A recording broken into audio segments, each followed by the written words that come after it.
Hi, I'm Mark Rossano, founder and CEO of C6 Capital Holdings, coming to you from Primary Vision Network. So today on the Econ Show, we have a lot of fun data coming out. We had the U.S. inflation data, which CPI data, which came in better than expected, which has sent us on a surge higher with the S&P 500 currently now up. The futures currently up 4.5%, up 169 handles. And we're going to go through what does that mean? Is this really a pivot? How is that looking? So the way we want to break this down is, one, we want to look at how does a global recession impact inflation? Is it because realistically, as you go into a recession, inflation should come down because you have less demand. Pricing comes lower because you have an oversupply of inventories, and that's typically how you see this resolve. We want to look at, well, is that going to happen? Is a recession going to drive that? Are we setting up more for stagflation, which is more of our base case? Then in the second segment, we're going to go into inflation coming in below estimates, but still expanding, because we still want to look at, okay, yes, it came in, it rose less than was expected, but it still rose. It still went up. So how is that going to adjust? Is this a bigger pivot? Or are we going to see more pressure ahead?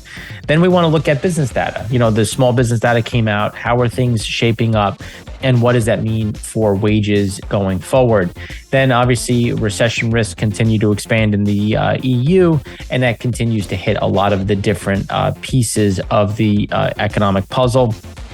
And then there's a lot of noise and news around the China zero policy, COVID policy. We want to talk about what are the chances it goes away? What are the chances it stays? How could it look different?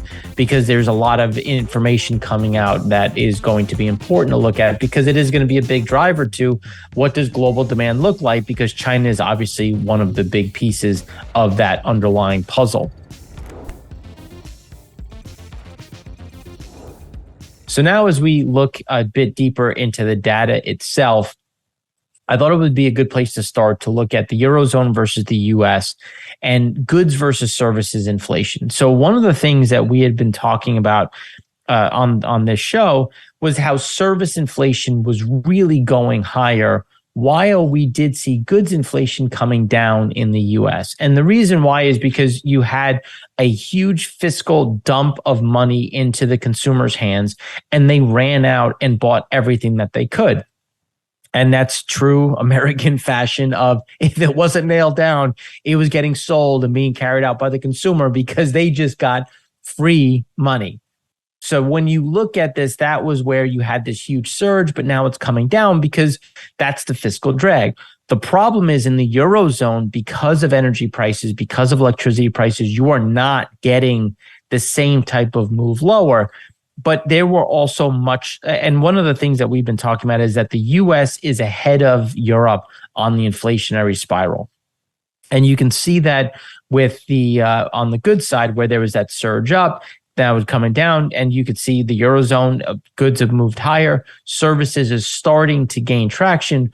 And then for the US, it continues to move up. And that's where we see a lot of that pressure.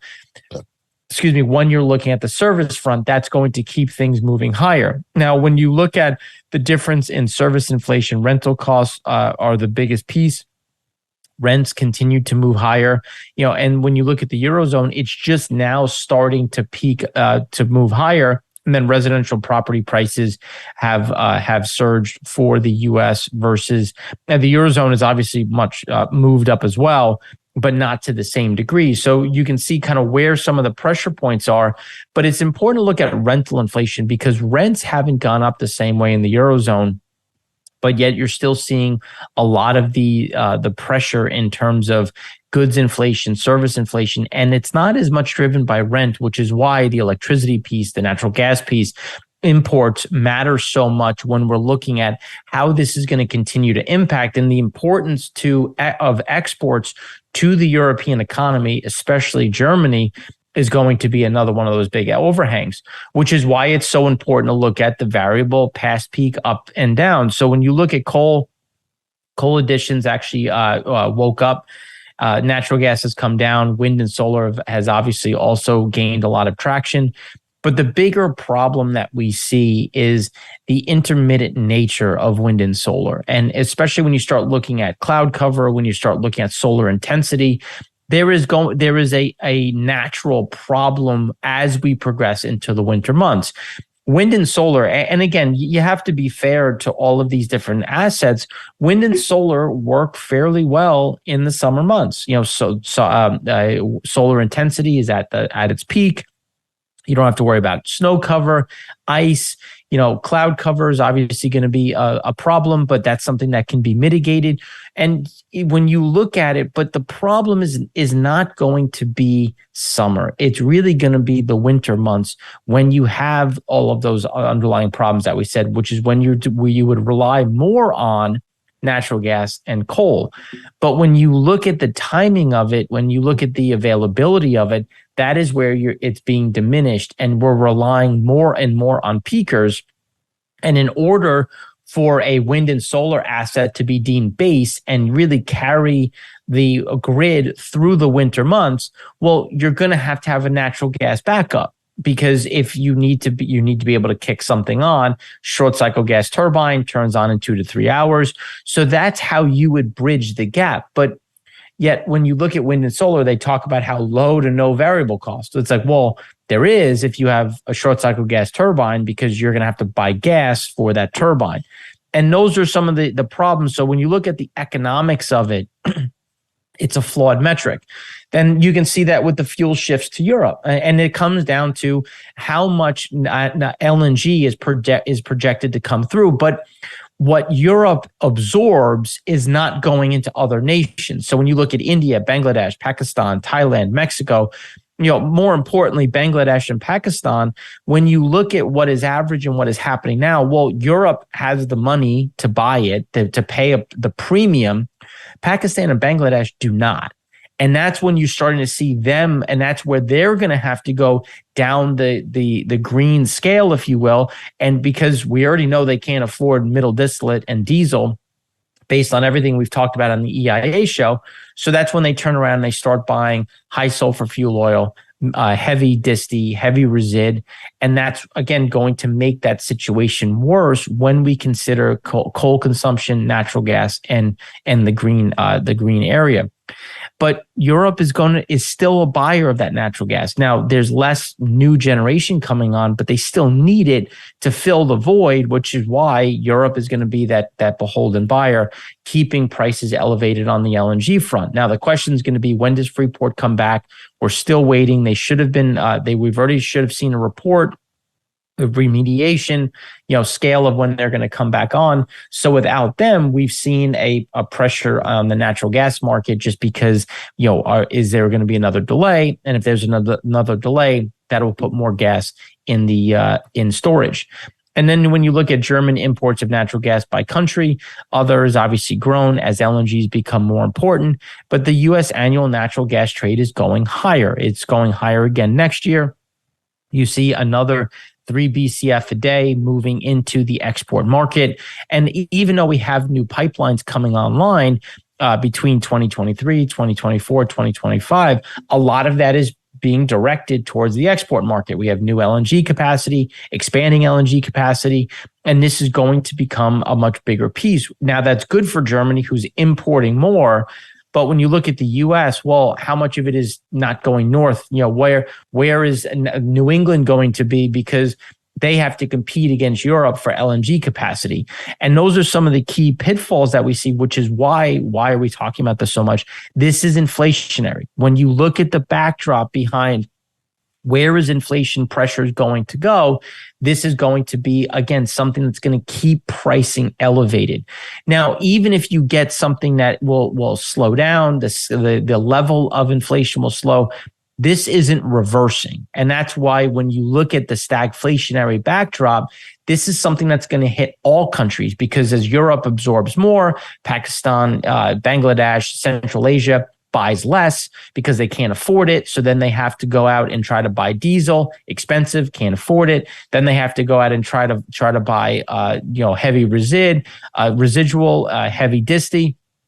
bringing those prices up, and you can see how it keeps working its way and putting that floor in terms of where energy prices can go, where electricity prices can go.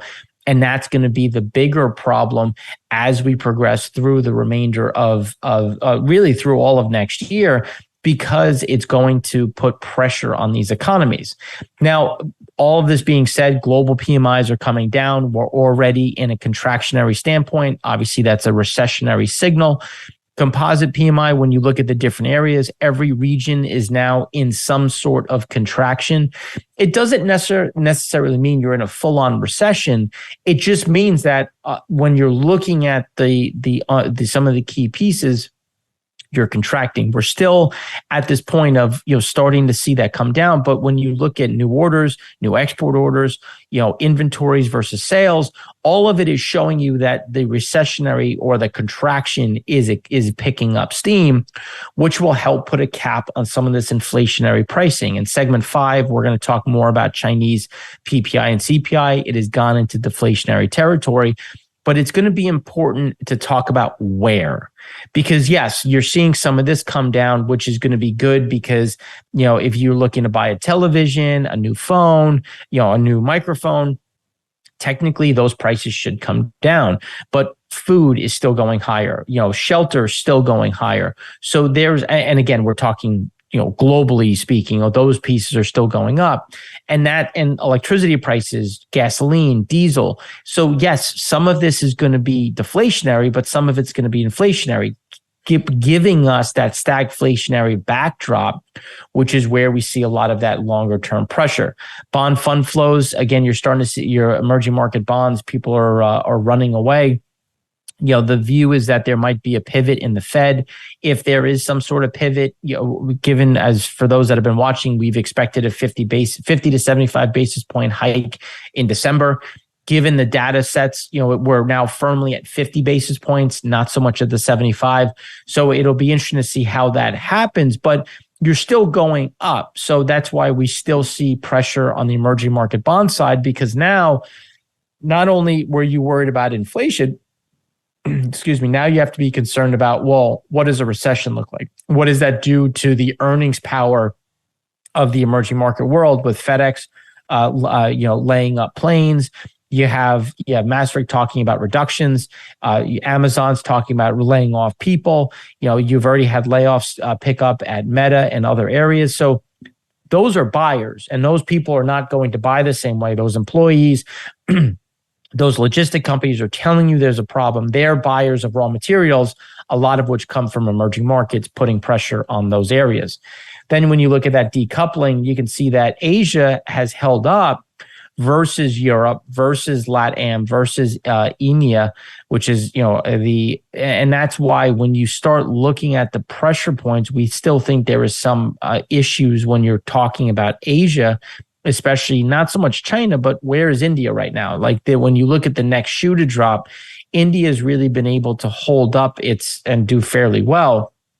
But what happens when you start to see, again, that staggering piece, because a lot of raw materials, a lot of intermediate goods come from India, and those have seen the biggest drop.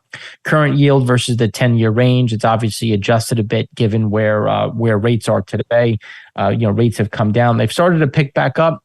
Just after the, let's just say digesting the information that came out today. But when you look at current yields versus the 10-year, you can see how there's continuing to be some of these spreads. And based on the concerns we have on an economic level, that's where we still see movements higher on an emerging market yield basis. The gap between ISM services and S&P Global US services PMIs is narrowing, but still elevated relative to history. So when you think about, the latter is sinking faster than the former, because the US service PMI the global service PMI is coming down a bit faster when you're looking at some of the different pieces, but it just shows you that we are seeing some of these underlying problems, which again is just indicative of a bit more of a contraction, which we're seeing here. Look at the inbound ocean TEUs. The volume drop at U.S. ports is not a blip. It is the start of a much steeper decline, which you can see really started to pick up as we were talking about on the EIA show, on the Econ show. really started to pick up here and is accelerating to the downside. And just consider, we're coming into a very strong period. This is we should be seeing a lot of these volumes come in, and this is a 60-day lead time. So when you look at the measuring the container volume loadings at the origin of the port of origin, the current volume drop in the U.S. container imports that is showing at U.S. ports is going to get worse. Trucking conditions weaken further with tender rejections at 4.28%, a new cycle low. Tender rejections measure the balance of supply demand in trucking. A low rejection rate is bad for carriers, meaning they are losing pricing power because I'm not rejecting a tender. If you offer me, you can move this cargo for $3, and I'm going to say, no, I got an offer over here for $4, so I'm going to reject that tender. If I'm not rejecting it, it means that I don't have another option. So we continue to see this problem where essentially trucking companies are price takers, no longer price setters. And as you've seen diesel prices move higher, they're going to have to eat more of that cost, which will eat into some of their margin, with a lot of them already starting to operate at a loss, with one of the largest carriers actually just carrying out the largest layoff in a very, very long time. Then when you look at Chinese new orders data set runs, is front running a lot of this by a quarter. So when you look out, so not only is what's on the water falling, what is going to be on the water is contracting, and what's in the U.S. has fallen. So when you look back through the supply chain, you can see there is a continuous issue when you look at underlying volumes, which again speaks to the softness in the U.S. economy. And given the fact that we're the largest buyer in the world, that reverberates and becomes a bigger issue for the global economy. Now, back to the stagflationary point, the world ending stocks, when you look at corn, beans, and wheat, you can see that there is, beans came in, corn came in fairly in line. Beans came in on the higher end, while wheat came in slightly on the higher end as well. The wheat problem, when you look at what is happening on the winter wheat side, it's one of the worst plantings we've ever had with yield expectations. So that's going to be one to watch. On the South American crop production side, Argentina has started to see some write-downs when you look at this current crop as well as next year's crop, especially on the bean side. But then when you look at things on the Brazil, everything has appeared to be on point. But Argentina slowdown is an issue. U.S. ending stocks, when you look at it, corn came in on the light end, beans came in on the higher end, with wheat coming in fairly in line. So the question is going to then be, where are we going to see some of these flows? And again, this is just showing that there is a lot of staying power. Things will move around, but food prices are elevated, and based on this, there's nothing to adjust that back down to a more normal level. With Brazil, corn and soybeans supply and demand, when you look at the different backdrops versus where we were, you can see that things continue to be fairly in line when you look at the underlying data. Corn ending stocks coming in a touch lighter, but again, nothing too crazy, while soy production, soy exports continuing to move to the high side, which again is a net positive if you're looking at trying to make up for some of these shortfalls. Then when you look at November 2022 corn yields in the U.S., what we've been talking about, there has been a flatlining since 2013. And this is the problem we've talked about. We talked about 2012 to 2022, this 10-year period.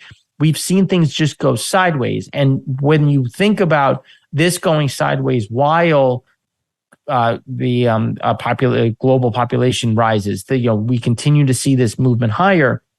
What is that going to do for pricing? What is that going to do for inflation? And this becomes and makes things more sticky. When you look at U.S. corn and soybean yields, typically you can see some of this fluctuation.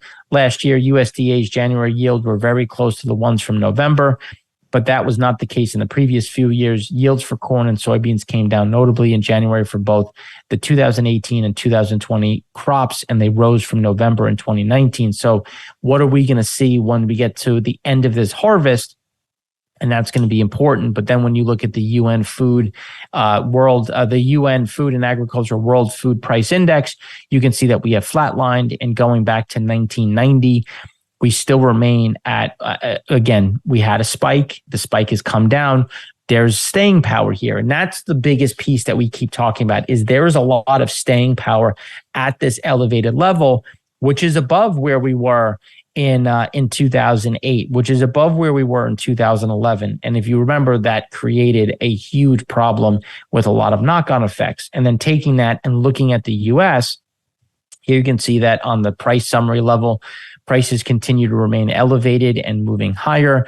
When you look at the changes from October, steers went up, turkey, butter, some of the things have come down a bit. Rice is the one that we've been focused on the most, where we see a lot of upside to rice pricing. And you can see, just based on the change from 2021, 2022, the inflationary support for food, which we're going to talk more about for the US in the next segment. So in the next segment, we're going to go deeper into US inflation and how things are adjusting in the US, and what Fed action will look like as we go into next month's meeting.